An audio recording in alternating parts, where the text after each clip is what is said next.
Assalamu alaikum, I'm Aisha and you're watching SAMAA News. Here are today's headlines.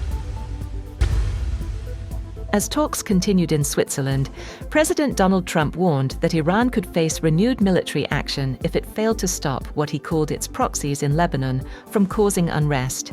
In a social media post, Trump said Washington would respond forcefully if tensions escalate, despite ongoing efforts to preserve the regional ceasefire. Separately, talking to a news channel, Trump said the Memorandum of Understanding with Iran is not a final agreement, but an extension of the current ceasefire. Trump said he retains multiple options if negotiations fail, adding that the 60-day window will determine whether a broader deal can be reached. He also warned that Washington could consider taking control of the Strait of Hormuz in the future and collecting tolls from shipping traffic. He described the United States as a potential guardian angel of the strategic waterway, suggesting it could seek a 20% share of the oil passing through the route.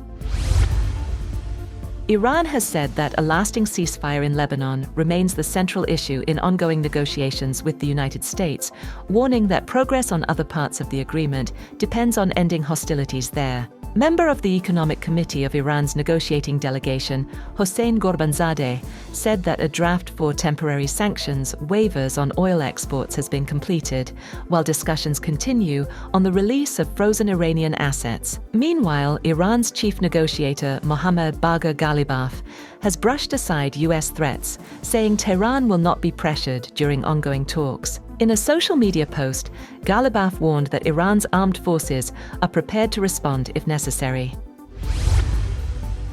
Meanwhile, Hezbollah leader Naim Qassem has said that the group will respond to any Israeli violation of the ceasefire and insisted that Israel will not remain in Lebanon. His remarks come as Israeli officials maintain their forces can continue operations against perceived threats, despite the truce that took effect on Friday.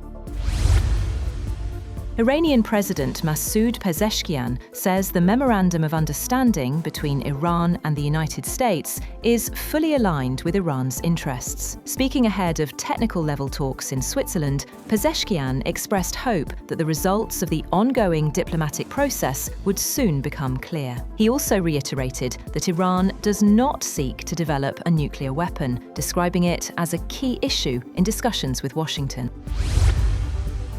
Separately, Pezeshkian made it clear that Tehran will not give up its right to enrich uranium and expects the United States to eventually accept that position. His comments at a policy summit come as Iranian and US negotiators meet in Switzerland for talks aimed at securing a lasting agreement after months of conflict. Prime Minister Shehbaz Sharif has said that both the Iranian and US leadership are committed to promoting peace in the Middle East. Speaking on the sidelines of talks in Switzerland, Sharif praised efforts by Tehran and Washington to de-escalate tensions. He also said that improving ties between Pakistan and the United States could open a new phase of cooperation. Qatar's Foreign Ministry spokesperson, Dr. Majid bin Mohammed Al Ansari, has praised Pakistan for its role in facilitating negotiations, highlighting its close cooperation and mediation efforts in supporting the talks. According to the statement issued by the ministry, Al Ansari has also welcomed the commitment of the United States and Iran to diplomatic solutions, while thanking Saudi Arabia, Turkey, Egypt, and the United Arab Emirates for helping create conditions conducive to advancing the negotiation process.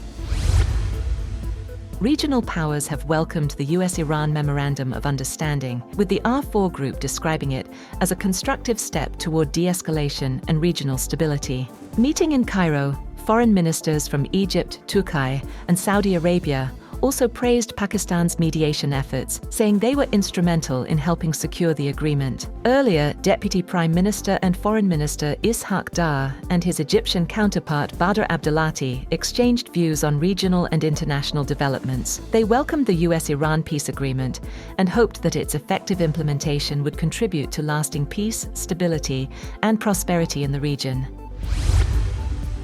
US President Donald Trump says there will be no tolls for passage through the Strait of Hormuz during a 60-day ceasefire period, while adding that charges could still be imposed by and for the United States if the agreement is not fully implemented. In a post on Truth Social, Trump said no fees would apply even after the ceasefire period, but insisted Washington could act if commitments are breached. The remarks come amid uncertainty over the US-Iran memorandum aimed at de-escalating regional tensions.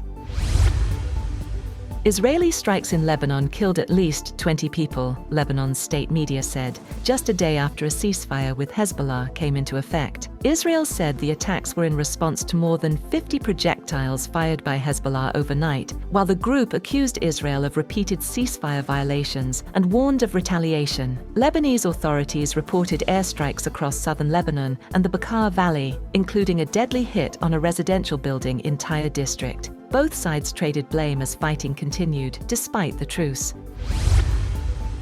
A UK government source has dismissed reports claiming Prime Minister Keir Starmer is preparing to resign, insisting he remains focused on governing despite political speculation. The clarification follows media reports suggesting Starmer could announce a resignation timeline as early as Monday. The government source rejected the claims, saying the Prime Minister is continuing his official duties and has made no such plans. A severe heat wave has swept across Europe, prompting emergency measures, including alcohol restrictions in France, nationwide heat alerts in Germany, and the closure of a major football fan zone in Spain. Temperatures are expected to reach 39 degrees Celsius to 41 degrees Celsius in parts of France, where authorities have issued red heatwave warnings across 35 departments. In response, officials have introduced partial alcohol restrictions during public events, while keeping some public parks open overnight to help residents cope. Germany has also issued widespread heat alerts as temperatures near 38 degrees Celsius, warning of health risks and possible thunderstorms. In Spain, a World Cup fan zone in Madrid was closed due to safety concerns as extreme heat intensified. That's all for now. For more updates, visit www.samaa.tv. Thank you for watching SAMAA News.